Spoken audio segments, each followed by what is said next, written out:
Debt is a lot more common than most people realize. 20% of American households spend more than they make. It is also possible to break free of debt. No matter where you are, there are some habits you can develop to help you live debt-free. Pay down your existing debt as fast as possible. Pay with cash when you can. Stash cash for emergencies. Ask yourself if you really need to purchase something, and take some new tactics to earn more if you can. Learn more about living debt-free at stcumoney.org.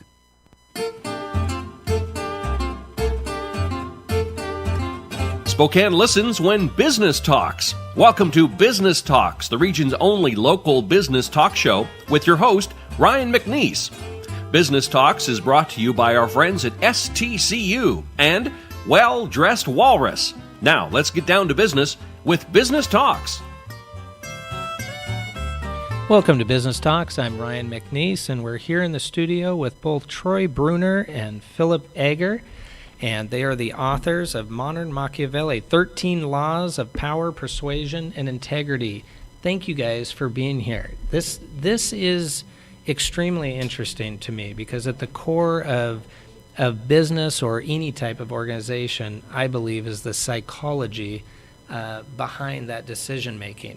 And if you guys could right off the bat discuss how you came to creating this story and why you felt there was a need for this. Sure. Well, in our consulting and psychotherapy work, we noticed a very strange pattern that a lot of the most talented, gifted, and successful individuals felt very dissatisfied in their careers and personal relationships. We found that a lot of them really struggled with difficult personalities. Individuals who had some type of, from their point of view, selfish or overly aggressive behavior or presentation that they experienced that really frustrated them. And we didn't quite know what to do about that because many of our clients did what we asked of them. So we would encourage direct communication and rational dialogue. Compromising, they would usually do what we said or most of it.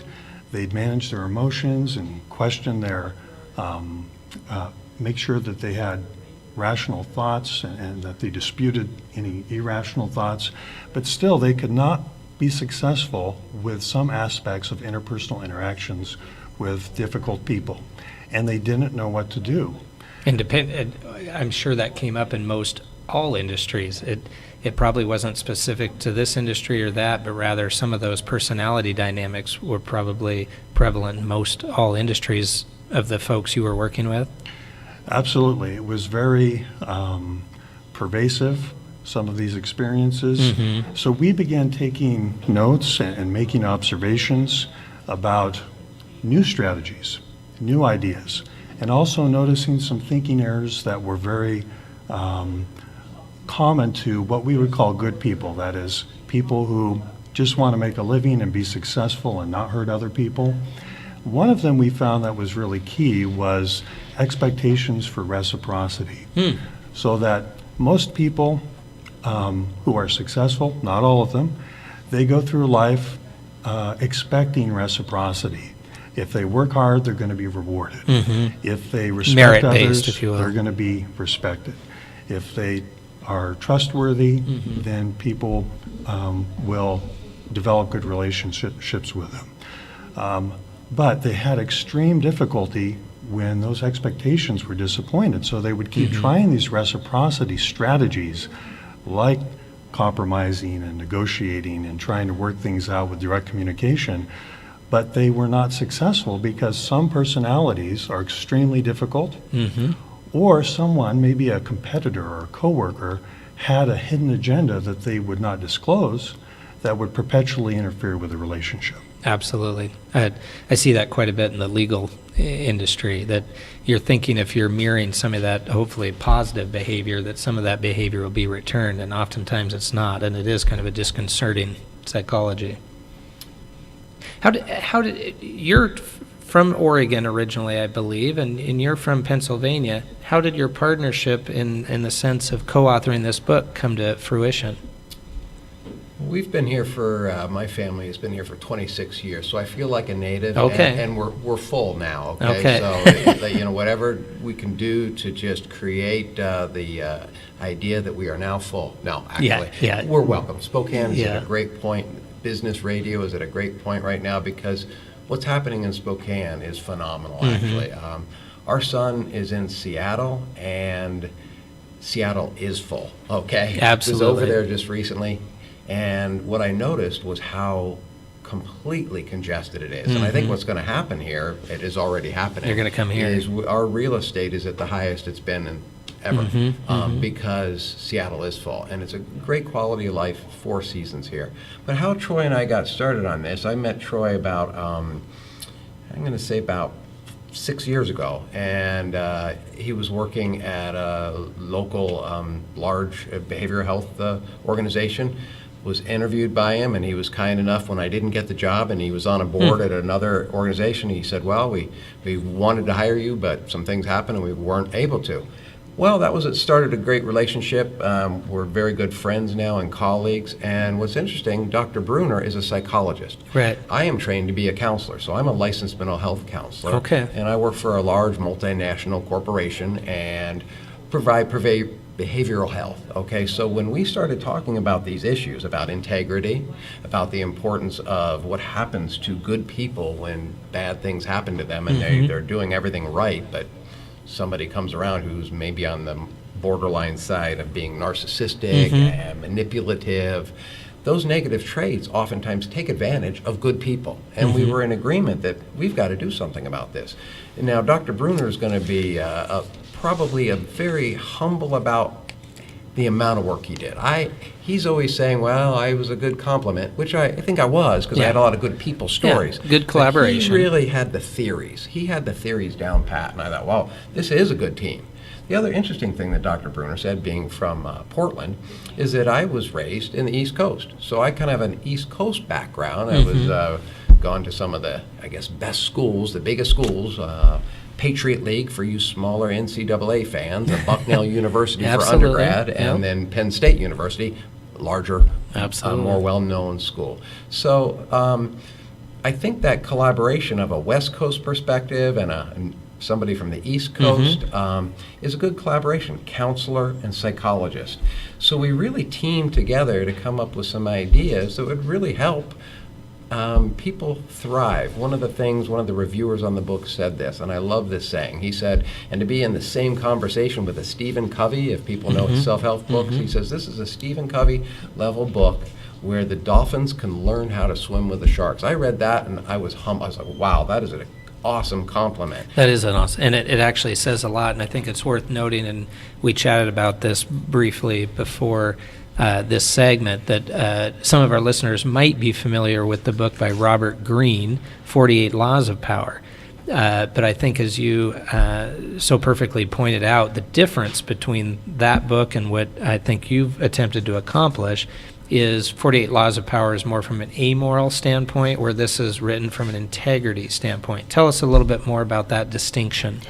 Sure. So the book, The 48 Laws of Power, was very inspirational. I've read it at least 3 times. Yeah, it's fantastic book. And what I like about it is it really does take a psychological angle about various principles that we can use to survive and be successful in extremely difficult environments. And like our book, it's about persuasion and conflict management as well. But the huge difference, getting to your question, is that we include the element of integrity. In our work with clients, here's one thing we noticed. If we brought up a tactic that might be successful but was not moral from the client's point of view, then that person was either not going to do it very well or would not do it at all. Right. So what we had to do was take someone up to that line where they can be successful and worldly wise and engage conflict in difficult people, but at the same time keep their core values intact and remain authentic to themselves and their own values. And ultimately respect themselves for making those decisions. Absolutely. But In the process of doing that, we found that we needed to help people clarify their own values, because good people have a lot of moral hang-ups because they're conscientious. They're always thinking, did I do the right thing? Am I valuing money or status too much? And so we had to really delve into that and identify some thinking errors, some ethical thinking errors that were basically moral hang-ups that good people are prone to, so that they could get past them and be more successful. Okay. So walk us through some of what you would deem to be real key principles in the book, whether it be per a chapter or per some specific ideas in the book. Walk us through some of those that you feel really stand out in the business world and or otherwise. Well, I think the core idea to chapter 1, and this underlies the entirety of the book, is that self-interest is the key to understanding human behavior. Now, it sounds so simple, but a lot of people who live by reciprocity or even altruism have some problems with that. But think about it this way. Everyone has self-interests. You, me, and there's absolutely nothing wrong with pursuing our own self-interests. That is very different than selfishness. I have some coffee here, and it's in my self-interest to have coffee. If I stole your coffee, that would be selfish. But people often get those two things confused. They think if they're looking out for their own needs, then maybe that makes them a selfish person. So that introduces self-doubt and really slows them down and makes them question themselves. So that undermines confidence and strategy. What we wanted people to understand is that there's nothing wrong with acting in your own self-interest, as long as you're not violating the rights of others, and that just as critically, in order to be successful socially and politically and in the business world, we must appeal to the self-interest of other people. Appealing to other things will not be as effective. Well, and I think you're right that where you have that, as you deem selfishness, it would be when it's at the exclusion of somebody else's possible advancement or possible self-interest as well. Tell us how, give us a couple examples of how that relates in the business world. And we might even have to take a short little break here because that's probably a longer question for you. But let's just jump into that a little bit. What are some client interactions where a business example would play that out? Sure. We found that with some of our clients who were professionals of this or that sort, that they would try interpersonal tactics that might work with them, but that did not work with others. For example, appealing to someone's sense of fairness or their values, or for their kindness. Hey, would you please do this favor for me? Or can you help me out? Those approaches do work with some people, but they're not as universally effective as appealing to someone's self-interest. Well, I think that's a great example. Let's take a short break and come right back and chat a little bit more about modern Machiavelli. Thank you both for being here. We'll come right back.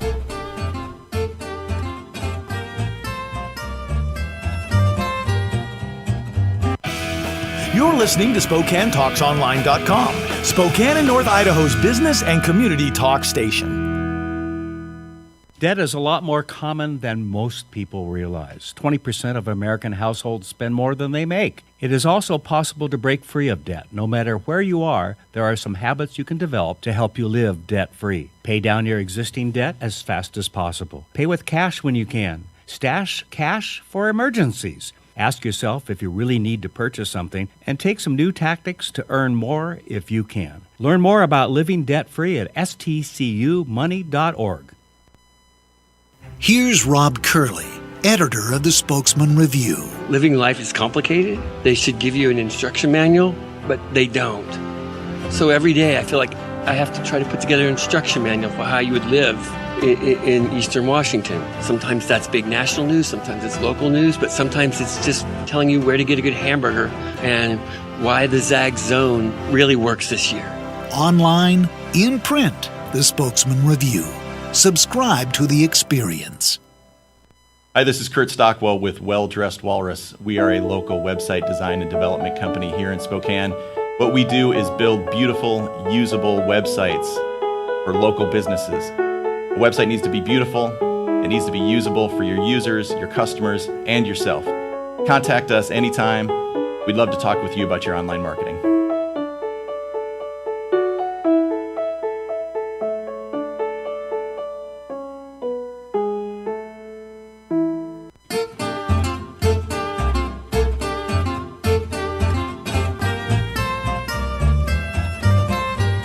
Welcome back to Business Talks. I'm Ryan McNeese, and we left for a short break, but we're back here in the studio with Troy Bruner and Phil Ager of Modern Machiavelli, 13 Laws of Power, Persuasion, and Integrity. And right before the break, we started to get into what we thought, or what you thought, were the fundamental elements of the modern Machiavelli, if you will. And there are 13 different laws that are outlined in this book. Let's kind of start at the top and go through those 13 laws. We'll kind of touch on some maybe important facets of each of those. Let's start at the top, though. Okay. Well, the first law is expect others to act from self-interest. And this is a theme that underlies the entirety of the book, that people are primarily motivated by their own self-interest. Now, as I mentioned before, that is different from selfishness. Exactly. Right. Selfishness means other people get excluded or their rights get violated. But most people really are consumed by their own wants and desires. It's not safe for someone to imagine that their needs matter as much to others as they do to themselves. So we have to be realistic about our expectations in order to succeed in our efforts and protect ourselves from harm.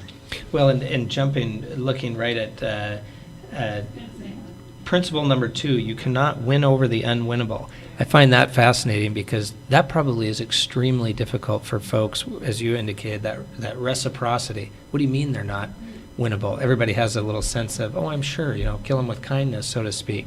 Speak to that principle a bit. Well, it's actually a myth that you can win everybody over. So true.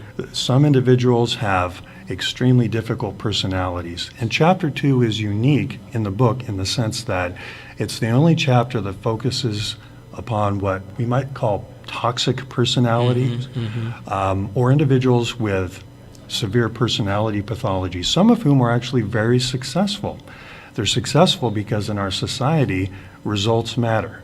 So if you think of the less than honest salesman who has great numbers, he might be promoted and rewarded over the honest salesman with lower numbers, as long as not too many problems rise to the top. Right.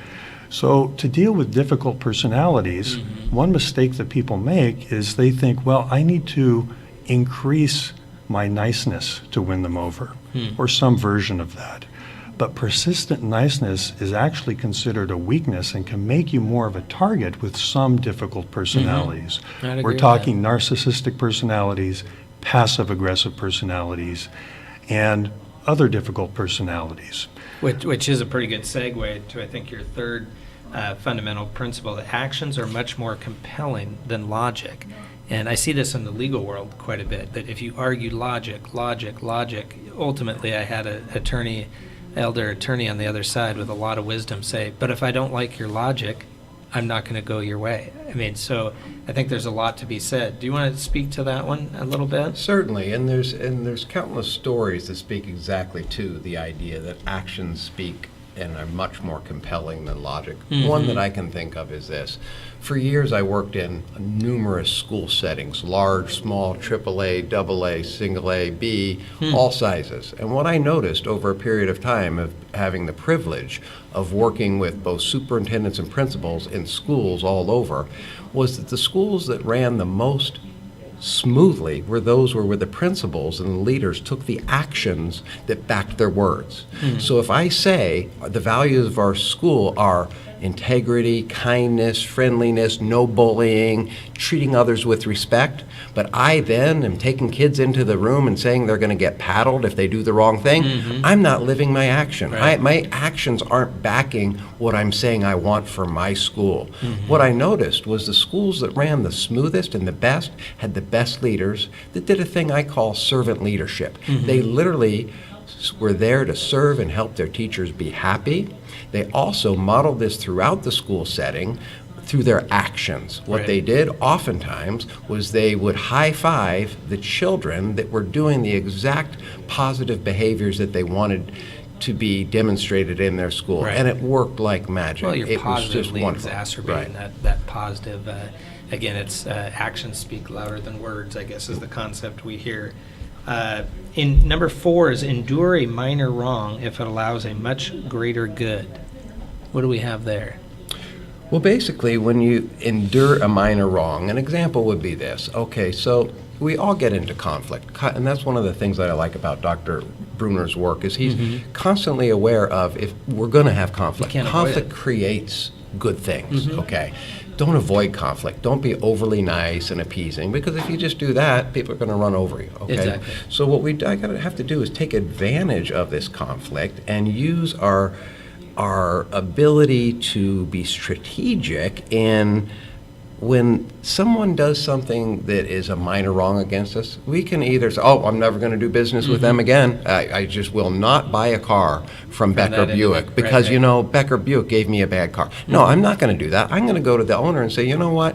I got a bad car here, but, you know, could you work with me? The good leader, business leader, is going to say, how can I take care of my customer and make this work? Almost create a silver lining, if you will. Right, silver lining. It could be any. I'm not trying to pick on Becker Buick. It could be any car dealership. Car dealership is a multi-million-dollar industry, and the industry spend billions of dollars on advertising. Their number one expense should really be, beyond advertising, is taking care of that customer, because we all know the old adage in business. If you treat one customer poorly, they're going to tell 300 of their friends how bad they were served at that business. That's why business leaders really have to take advantage of this and endure a minor wrong. You have a difficult customer? Okay, no big deal. How can we work together to fuse this relationship so that we can move forward? Then good comes out of that negative conflict. I think that's a very important principle. And number 5 is the majority are impressed with the superficial. I think that's one folks can very much relate to, no matter the industry.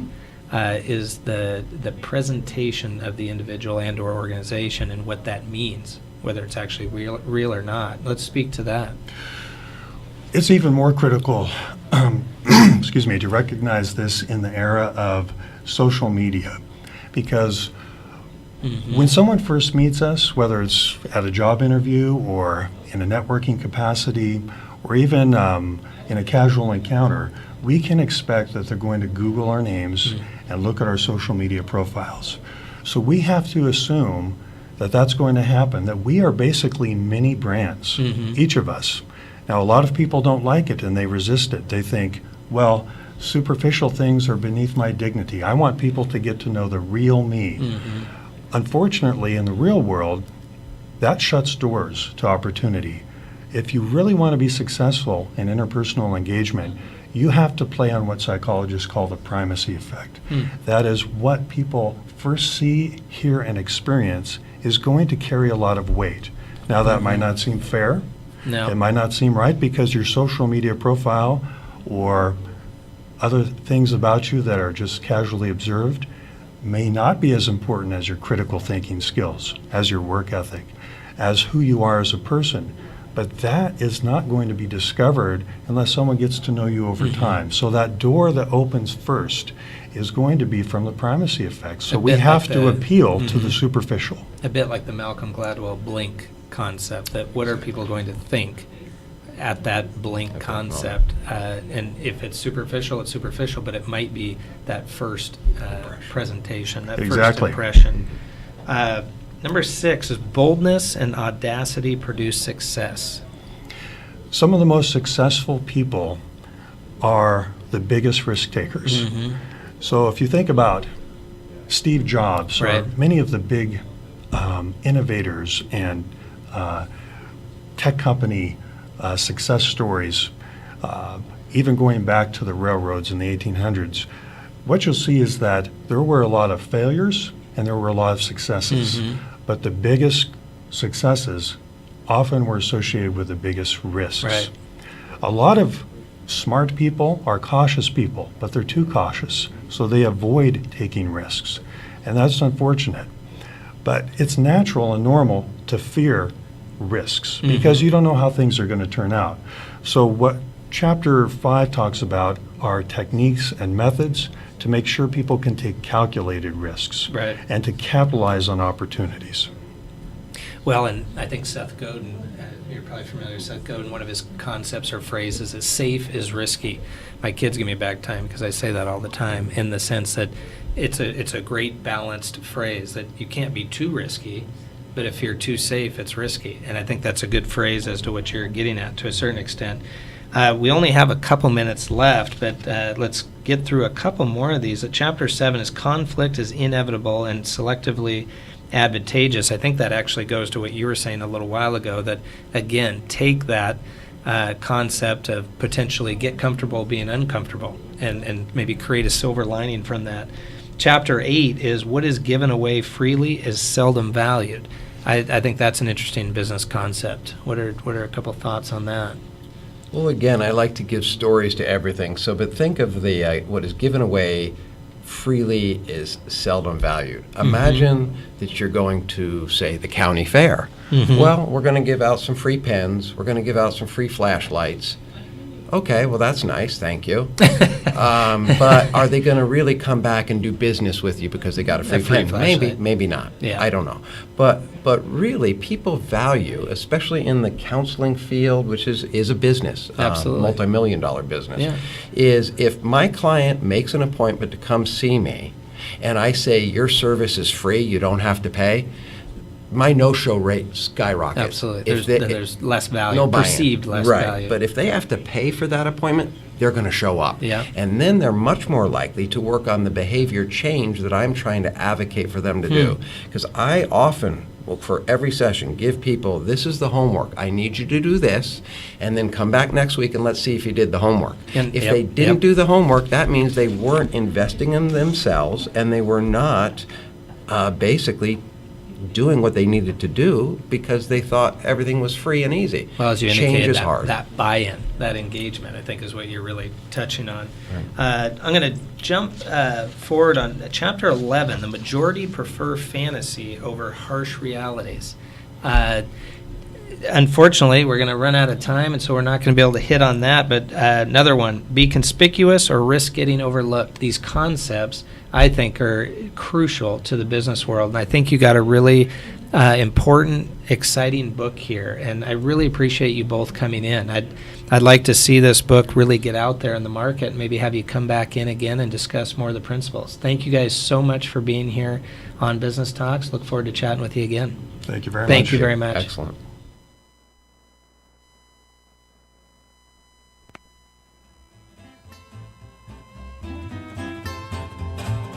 Business Talks is produced in Spokane, Washington by SpokaneTalksOnline.com, which is solely responsible for its content. Ask a question, recommend a guest, and hear this program again online anytime at SpokaneTalksOnline.com. Business Talks is brought to you by our friends at STCU and Well Dressed Walrus. Business Talks wishes you good business and a good day. Hi, this is Kurt Stockwell with Well Dressed Walrus. We are a local website design and development company here in Spokane. What we do is build beautiful, usable websites for local businesses. A website needs to be beautiful, it needs to be usable for your users, your customers, and yourself. Contact us anytime. We'd love to talk with you about your online marketing. What is a credit union? It's a cooperative, like a food co-op or a housing co-op, but the members share money. Credit unions offer the same services you'll find in a bank, but they're different from banks. First, credit unions are owned by their members, and credit unions are not for profit. Any money the credit union makes goes right back to the members in the form of low fees and good rates. To learn more, you can go to STCU's blog at stcumoney.org.